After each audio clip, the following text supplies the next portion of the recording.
Jesus raises Jairus' daughter from the dead and heals a bleeding woman. When Jesus had crossed back over in the boat to the other side, a great multitude was gathered to him, and he was by the sea.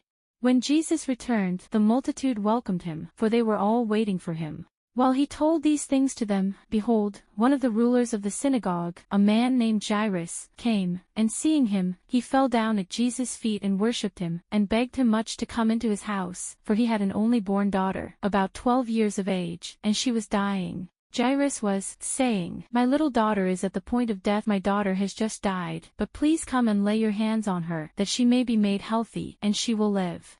Jesus got up and followed him, as did his disciples. He went with him, and a great multitude followed him, but as he went, the multitudes pressed against him on all sides. Behold, a certain woman who had a discharged flow of blood for 12 years, and had suffered many things by many physicians, and who had spent all that she had all her living on physicians, and could not be healed by any, and was no better, but rather grew worse, having heard the things concerning Jesus, came up behind him in the crowd, and touched his clothes, the fringe of his cloak garment. For she said within herself, "If I just touch his clothes garment, I will be made well." Immediately the flow of her blood stopped and dried up, and she felt in her body that she was healed of her affliction. Immediately Jesus, perceiving in himself that the power had gone out from him, turned around in the crowd and asked, "Who touched my clothes? Who touched me?" When all denied it, Peter and those disciples of his with him said to him, "Master, you see the multitudes pressing against you and jostling you, and you say, 'Who touched me?'" But Jesus said, "Someone did touch me, for I perceive that power has gone out of me." He looked around to see her who had done this thing. But when the woman saw that she was not hidden, the woman, fearing and trembling, knowing what had been done to her, came and fell down before him, and told him all the truth and declared to him in the presence of all the people the reason why she had touched him, and how she was healed immediately. But Jesus, turning around and seeing her, said to her, "Daughter, cheer up. Your faith has made you well. Go in peace, and be cured of your disease." And the woman was made well from that hour.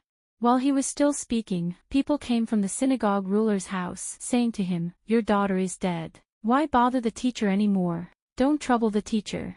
But Jesus, when he heard the message spoken, immediately answered him and said to the ruler of the synagogue, "Don't be afraid. Only believe, and she will be healed." When he came to the house, he didn't allow anyone to follow him and enter in, except Peter, James, John the brother of James, the father of the child, and her mother.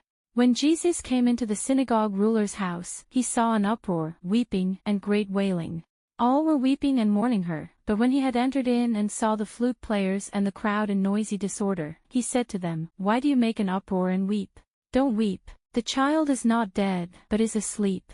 Make room, because the girl isn't dead, but sleeping." They ridiculed him, knowing that she was dead. But the crowd was sent out and he put them all outside. He entered in, took the father of the child, her mother, and those who were with him, and went in where the child was lying. Taking the child by the hand, he called, saying to her, "Talitha cumi," which means, being interpreted, "Child, arise." "Girl, I tell you, get up." Her spirit returned, and the girl rose up immediately and walked, for she was 12 years old.